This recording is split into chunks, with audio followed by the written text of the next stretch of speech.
Vamos falar um pouquinho da otite média aguda.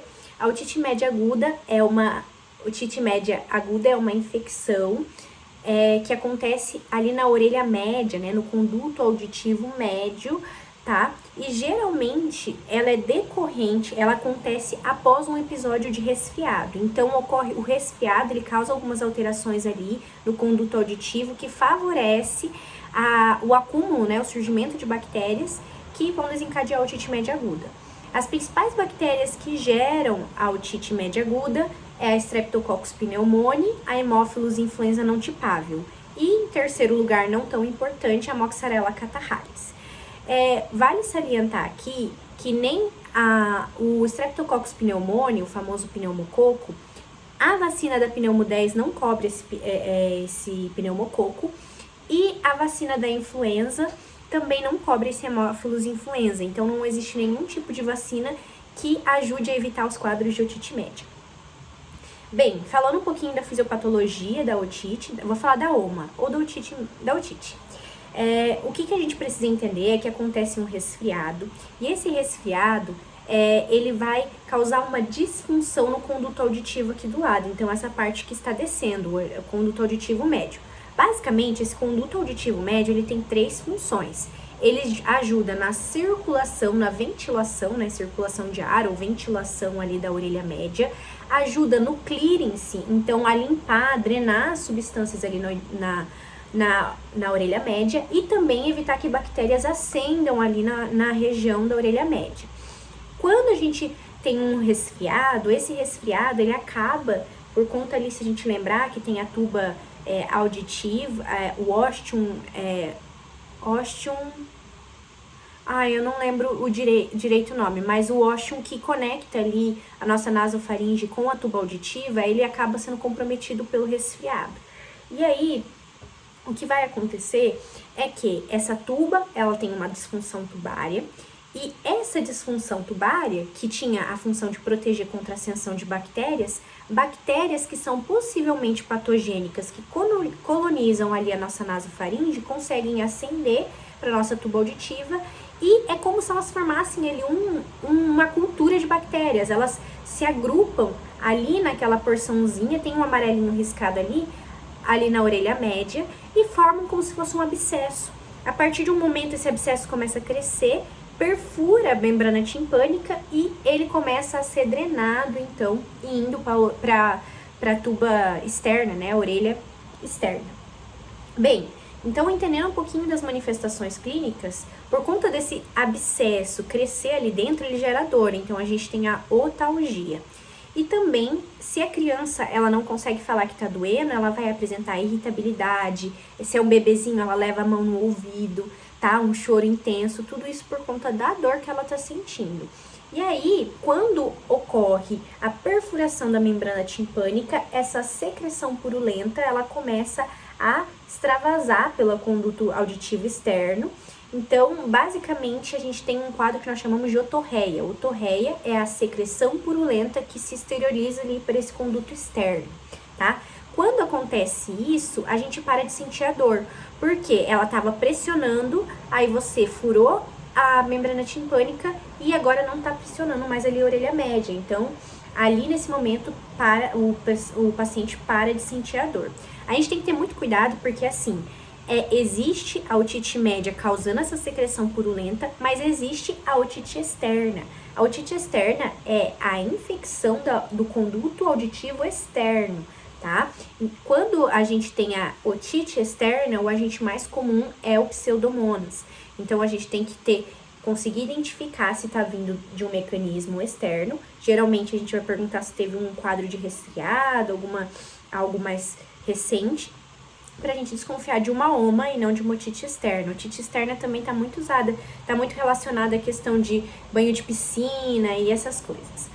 Bem, falando um pouquinho de otoscopia normal, a gente sempre tem que observar o que é uma membrana timpânica normal. Então, a membrana timpânica, ela tem que ser translúcida, ela tem que ser brilhante, côncava e móvel. Existe como se fosse uma perinha que você coloca ali no otoscópio, que promove uma pressão diária e ela consegue se movimentar, essa membrana timpânica. E a gente fala que é preciso ter o triângulo luminoso presente. Na fotinho eu deixei ali, basicamente, se apresenta esse triângulo, a gente consegue ver que a membrana tá clara, né? Que ela tá brilhante. Existe também a otoscopia de uma OMA, né, da otite. Nesse caso, muitas vezes, o principal sinal que a gente está diante de uma infecção, ali uma otite, é o abaulamento da membrana auditiva. Por quê? A gente fala que a membrana numa otite, geralmente, ela é opaca, hiperemiada e abaulada, né? E a gente viu que a membrana normal, ela não é abaulada, né? Ela é côncava. Quando a gente encontra... mas existem outras situações que podem fazer com que a membrana ela fique hiperemiada. Por exemplo, a febre e o choro do bebê pode deixar a membrana hiperemiada. Então, a gente geralmente vai mais pelo abaulamento da membrana para identificar que é uma OMA. Mas, se tiver opaca e tiver os 3 conjuntos, provavelmente é. E os sinais clínicos, sintomas, tudo bem. Como que a gente vai tratar?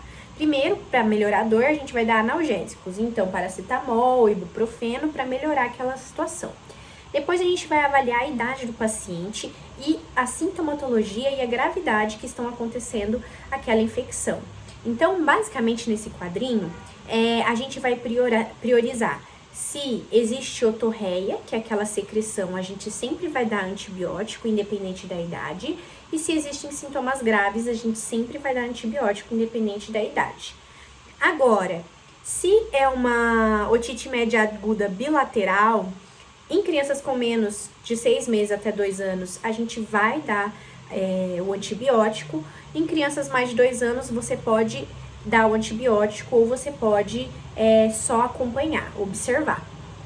E se for unilateral, tanto em 6 anos ou de 2 anos, a gente pode observar como tá no quadrinho. Como assim observar? Você pode chegar e conversar com os pais e falar assim, olha, pai, eu acho que, como às vezes pode ser um quadro autolimitado, eu acho que a gente não precisa utilizar antibiótico para melhorar. A gente pode esperar de 2 a 3 dias, né? De 1 a 2 dias, 24, 48 horas. E se ele melhorar, a gente não vai fazer uso do antibiótico. Então, tem essa possibilidade de ser observacional. O que seriam sintomas graves, como está descrito aqui? Então, uma aparência tóxica da membrana ali, otalgia por mais de 48 horas, muita dor, febre maior que 39 nas últimas 48 horas e acompanhamento duvidoso, né? Quando a gente não vai conseguir acompanhar essa criança direito. Crianças, o uso obrigatório do antibiótico sempre vai ser, então, em menores de 6 meses, presença de otorreia, presença de sinais de gravidade, ou uma bilateral em menores de 2 anos. E aqui também algumas situações como malformações crânio-faciais, síndrome de Down e imunodeficiência. Como que vai ser feito o tratamento da otite média? Então, assim, o tratamento em geral vai depender porque, assim, o ideal é usar amoxicilina. Mas existem algumas bactérias ali, como a Haemophilus, que ela pode ser resistente porque podem ser resistentes à lactamase. Então, a gente usa o clavulanato para conseguir vencer essa resistência. Mas, basicamente assim, quando você desconfia de uma otite normal, você vai dar, então, a primeira escolha, a amoxicilina. Em crianças com mais de 2 anos, a gente dá de 5 a 7 dias. Em crianças com menos de 2 anos, 10 dias. Então, vai variar uma média de 5 a 10 dias, 50 miligramas quilo dia. Agora, se você está desconfiando de uma infecção por uma bactéria que tem a cepa PBP, essa cepa ela é mais comum nos Estados Unidos, aqui no Brasil não tem tanto, então a gente vai preferir dar amoxicilina do que desconfiar que tem essa cepa. Mas se você desconfiar dessa cepa, que é uma cepa que tem menos afinidade à penicilina, a gente dobra o valor do medicamento, então quase, né, dá 90 miligramas por dia, por conta dessa possível resistência. Agora, a gente vai dar amoxicilina com clavulanato se o paciente utilizou antibiótico nos últimos 30 dias, se depois que você observou 48, 72 horas, não é 24, 48, 72 horas que eu falei antes, que era 24, não apresentou melhora, ou se a otite está associada à conjuntivite, a gente vai dar a amoxicilina com clavulanato. Por que a otite associada à conjuntivite? Porque quando aparece essa associação, é muito provável que seja por Haemophilus, e a Haemophilus é resistente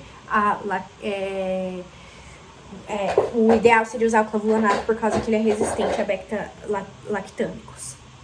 Complicações. Então, existe a possibilidade da complicação da perfuração timpânica, então é muito normal, não precisa ser feito nada, ele é autolimitado, a própria membrana timpânica volta ao normal. Existe a otite média secretora. A otite média secretora, que também é chamada de efusão, essa complicação é quando o conduto auditivo ele tá demorando demais para fazer a drenagem da secreção. Então ele fica muitos dias ainda eliminando aquela secreção, mais que o normal. E aí, ela não é considerada uma falha terapêutica, é só é uma dificuldade daquela orelha drenar aquela secreção. Então, ela geralmente vai ter efusão persistente, mas não vai ter nenhum outro sintoma, assim, otalgia, febre ou inflamação. A gente pode esperar, fazer uma conduta expectante, porque ele vai demorar um pouquinho mais, mas ele vai parar de liberar essa secreção, né, a secreção que está sendo eliminada. Ou se a gente vê que está atrapalhando a acuidade auditiva, ou muitas vezes, né, a gente vê ou tá bilateral, ou, por exemplo, a gente tem uma janela de desenvolvimento da linguagem nessa idade e atrapalha a acuidade auditiva, a gente pode encaminhar para um otorrino. O otorrino ele vai fazer um procedimento que ele vai colocar um tubo de ventilação, basicamente ele coloca um tubinho ali na membrana timpânica, que vai fazer a ventilação da orelha e vai facilitar o processo de drenagem. E aí, depois, com o próprio tempo, aquela membrana timpânica, ela expulsa aquele tubinho e cicatriza normalmente. Então, daí, muitas vezes, a gente pode fazer otoscopia e ver o tubinho lá dentro, né? Que tá sendo expulso. E existe a mastoidite aguda. A mastoidite aguda, então, a mastoide é esse ossinho que fica bem atrás, essa protuberância bem atrás da orelha, retroauricular. Ele é um tecido um tecido mucoso da mastoide, e quando a gente tem a otite, ele fica inflamadinho. O que tem de importante aqui? Quando a gente tem a otite, ele fica inflamado, mas o problema da mastoidite aguda é quando ele atinge o periósteo. Aí a gente tem uma periostite, né? Então, a gente fala mastoidite, mas o ideal seria o nome periostite. Então, quando atinge o periósteo, a gente pode ter algumas complicações. Aí, vai ficar sinalizado, então, a mastoide vai ficar vermelha, edemaciada, vai sumir o sulco retroauricular, a orelha fica até empurrada por causa desse inchaço que acontece aqui na mastoide. Nesses casos, a gente tem que internar, fazer antibiótico e, dependendo, se o otorrino achar necessário, a TC de mastoide.